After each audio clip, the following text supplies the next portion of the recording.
Guess what month it is? It's Pride Month. And I've talked about this before, there's actually a lot of queer characters in Dragon's Heir, but I haven't really elaborated on it, so I thought I might as well do that. This information isn't exactly, required for you to understand the series or anything. I just wanted to add some extra bits about the characters since I love talking about them. And also since people want to know more about them anyway. So, in the background you can see me drawing the characters for Pride, so I will talk about them and a little bit about their backstories. I want to write people from all sorts of different walks of life. It is a little bit difficult though, writing something that is not something you're familiar with. Writing characters that are not your background is definitely something every writer has to do, and it's an honorable thing to do.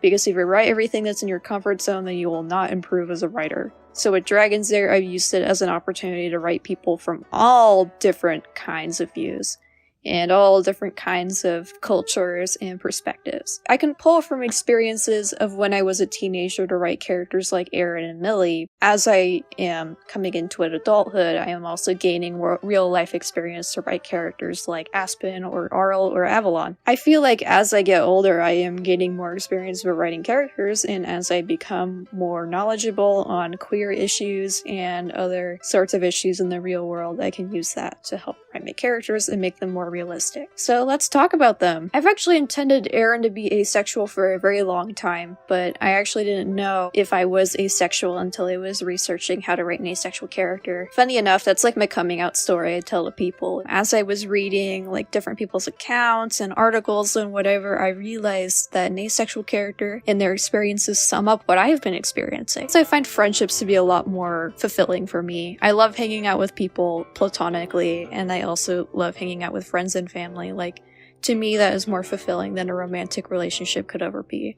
And I feel like Aaron is a character that should represent that. He is very strong-willed, but he's also very caring. To me, Aaron is a character that has a lot of strong friendships with other characters, and he makes friends really easily, and he also considers that to be more fulfilling. He might cringe at Aspen and Arl being all lovey-dovey, but he has way more fulfilling friendships with characters like Millie. There was a comic I wrote a while ago that I wasn't sure if I wanted to eventually go through with, where Millie hastily confesses her feelings for Aaron, and then after probably a month or so in canon of dating, they break up and end it on good terms and realize they're good friends. I wanted to originally do something like queer platonic with Aaron, but I realized that having him as asexual made more sense for his character and also strengthened the bond between him and Millie as really good friends. There's been times where I've been friends with people of the opposite gender as me, and especially when I was a kid, where people would be like, "Oh, are you guys dating or something?" No, we're just really good friends, and that's how Aaron and Millie are. In fact, Millie is a lesbian. She likes girls. I have designed girlfriends for her. That's a weird sentence to say, but she's gonna have a girlfriend in the future, and I wanted to design a character that would match her silliness. Maybe she outcrimes Millie, who knows? It was an idea that I definitely had where I wanted Millie to be smitten with another cat girl who has way more of a criminal background than she does, or maybe a higher bounty reward, who knows? Millie is definitely the easiest character to write for me. You just think of the worst options for any social interaction with writing Millie, and then you just pick those. Avalon is gay. I've talked about it briefly, but if you pay attention in Dragon's Heir, you can definitely tell that him and Hooded Figure has something going on. A lot of people asked me if Avalon was cheating on Hooded Figure in episode 5 because there's that girl named Freya in the past, as when episode 5, the flashback of episode 5 takes place. Freya and Hooded Figure were in a relationship. Freya unfortunately passed away later on, and Avalon and Hooded Figure entered a sort of codependent situationship. And then they eventually realized that they liked each other back, then they were a couple, and then Hooded Figure died. So, Avalon has some very tragic relationship-related trauma after losing the love of his life and also losing his best friend, who was also his, friend's partner. He probably is very conflicted about his sexuality because he committed his love to somebody 13 or so years ago, lost said love, and has been a little bit lonely ever since. Despite all of that, I feel like he is still a very caring person. He just has some stuff to work out. Aspen was originally going to be like one of the few straight characters in Dragon's Heir, but you might notice if you check the Dragon's Heir wiki or posts I've made referring to Aspen, I've been using they them pronouns recently. This is something that we're hinting at in the future, but I'm not really going to talk about it right now because it's for later, so... I didn't really intentionally write Aspen as a gender questioning character until later on, where I realized that it would make more sense. And I thought, oh, this would be interesting to include later on, while other characters like Aaron were always intended to be asexual. I just needed to do more research. I think Sasha is kind of an unexplored character that I want to have more opportunity to talk about within the show, because she was sidelined a little bit. I honestly think that it was sort of a missed opportunity, so I want to have more scenes with her in the future to show off how cool she is. Same with Ember as well. I feel like you don't get a lot of explanation for who these characters are, aside from them just being like a lesbian couple. I just want to have them grow a little bit, as well as give the audience more opportunity to become attached to them. Auril is bisexual. I don't think he has a preference. I think he just likes somebody, but I wasn't sure where to put this in the show, but Auril had dated a dude in the past, and then he slowly broke up with him. I wanted to put his ex in an episode somewhere where you could tell that clearly they're not happy with each other, and maybe the ex is bitter because they see Auril with a new person. So there's a little bit of drama there with that. I don't think Auril ever talks about it in the show. I don't think he ever needs to, though. It would be weird to just, talk about your ex when you're dating somebody that you've just met. Ember and Sasha are a lesbian couple. In episode 5, you can see that Sasha is wearing an engagement ring. I regret making it a blink and you'll miss it thing, but it's a little bit more obvious as the episodes go on, at least how I've written them so far, that Ember and Sasha are dating. I feel like Ember and Sasha are a very strong couple together despite their conflicting traits, where Ember is the more dependable and determined person, and Sasha's the more reserved and quiet person. But I feel like they go well together, and as people say, opposites attract. These are some background characters that you might have seen in episode 1, episode 2, or episode 3. They are Cat Guy and Gerald. They are canonically a gay couple and have a kid called Russell. I've actually intended them to be gay since the beginning because I was just like, oh, that'd be cute if these two middle-aged cat guys were gay and had a kid. You know, it's very normal in the grand scheme of Dragon's Heir. Carnelian, I wasn't entirely sure about Carnelian. I think it's whatever is the interpretation for the audience. So whatever you imagine for Carnelian is what she is to you. I personally don't know. Carnelian, I think, is a pretty feminine character. A lot of people look at Carnelian, they're like, okay, that's the girl dragon. Carnelian's design kind of looks like that, and I tend to lean away from more gendered dragon designs in the future. She has that sort of dramatic snake look to her, but also that sort of feminine human quality, because since dragons used to be human, or used to be humanoid creatures in a way. Burnham doesn't have a specific sexuality. I think I originally wrote him as aromantic, but I wasn't entirely sure if that was important, so I scrapped it.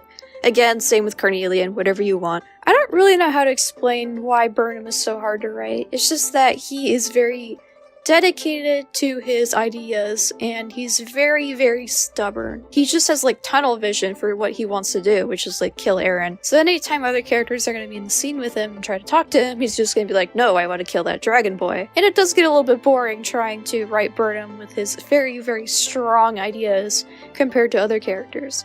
I would consider Burnham to be a little bit conservative-minded. Fun trivia about the world. There's no political parties, but their government is super, super corrupt, where you can just kind of elect anyone, and that's why it's falling apart. Burnham is definitely an outlier with the Dragon's Heir characters because he's way more conservative-minded than everyone else, because he reflects the ideas of what the divisions think about dragons. A lot of other characters like Ezra or Gil don't really have a specific sexuality in mind, but there's some cool trivia with the fish people, or Pisces as they're called, or Peli, so either one works. Since I'm kind of a biologist, I'm going to be a little bit specific with this, but fish can swap their sex depending on the environmental factors that they're in real life. In Dragon's Heir, I've decided that the fish people can change their genders. I'm not sure if Gil has done this, but I think it would be cool if they make fish characters that they can be canonically trans or gender fluid, so pretty cool. Pretty cool stuff. There's a new character I'm thinking on having in the show, but they don't exactly show up yet. but their name is Rowan and they are canonically gender fluid. Rowan is a draconian, so they can shapeshift into a human or a dragon. But what's really cool about Rowan is that they can change their form on a whim, meaning that they can change any aspect of themselves to reflect their current gender expression. And I thought it would be a neat character trait. I've seen some criticism for gender fluid characters where they're usually perceived as duplicitous or sneaky because they use their shapeshifting to oppose the main characters or help the villains in some way. But I think depending on how you write this trope determines on how it's perceived. I don't intend Rowan to be an evil character at all. In fact, Rowan is going to be a mentor character for Aspen in the future, and I want Rowan to be like a positive representation of gender expression and gender fluidity, so that Aspen, once they figure out how they want to express themselves, they can use Rowan as like someone to talk to and explain their gender identity to them, and Rowan can help them figure out how they want to express themselves, which I think is going to be really fun. And the reason why I was thinking about that was because when I first came out, I wanted to have people that were also queer that I could talk to and just like try to understand like how I wanted to express myself and also understand their experiences as well. I've talked to a lot of queer people in terms of writing for Dragon's Heir. I've talked to a lot of trans men, trans women, talked to a lot of gender fluid and non-binary individuals. I've had some people be homophobic in the past in relation to Dragon's Heir, and I think it's honestly kind of funny when people do that because it's always been there. When people are like, oh wait, there's gay people, I'm like, always has been. There's always been gay people in Dragon's Heir. The prologue that I don't consider canon, the way I summarize that to people is that Avalon is trauma dumping about his dead boyfriend. Like, it's been there since the beginning. There's literally a lesbian couple in episode 5. There's a gay couple in episode 2. The main character is asexual and is friends with a lesbian and has a sister that is gender questioning. And Aaron's dad is canonically gay. Like, dude. It's always been there. There's kind of a funny story about when I was first writing Aaron. Back when the crew was a little bit smaller, I was working with some people that I eventually distanced away from my team. I remember when I was trying to figure out how to write an ace character, they were very rude to me and created this big document on why I was doing it wrong.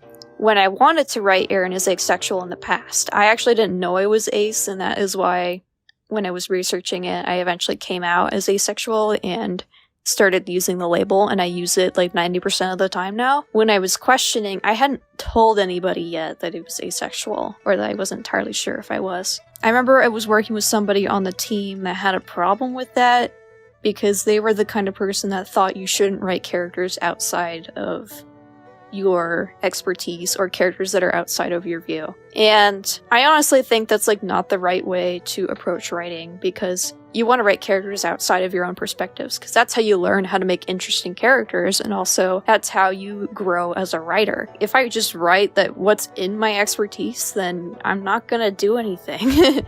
And that was a very weird experience, reading the document and also doing my own research, because I got some very conflicting information on it. And it was just honestly really confusing for myself, and also just like if I wanted to actually tell anybody on the crew if I was asexual, if I was going to get this sort of opposition. I eventually removed that person from the team because that kind of behavior is not tolerated for me. If I am writing something wrong, I genuinely want someone to tell me if I am. I don't want it to be done like that. That kind of behavior for my team isn't exactly tolerated, and the Dragon's Heir team is very queer inclusive. We actually have a lot of people of many different genders and sexualities working with us. I don't tolerate any bigotry on my team. By having a crew that is very supportive of what you want to do is great, because you can bounce ideas off of your fellow crew members and also come up with ways that you can engage with your audience, as well as creating relatable characters. Dragon's Heir is not really a one-man show, even though that I animate a lot of it. I actually had somebody come in and do music for episode 6, and I have other people do voices. I think the only character I've actually voiced in Dragon's Heir was Pepper. If you want to hear the kind of noises that I can do for Pepper, I'll do it right now. Dragon's Heir is made up of a lot of different people's experiences as well as my own, and I really hope that everyone enjoys what we've come up with so far.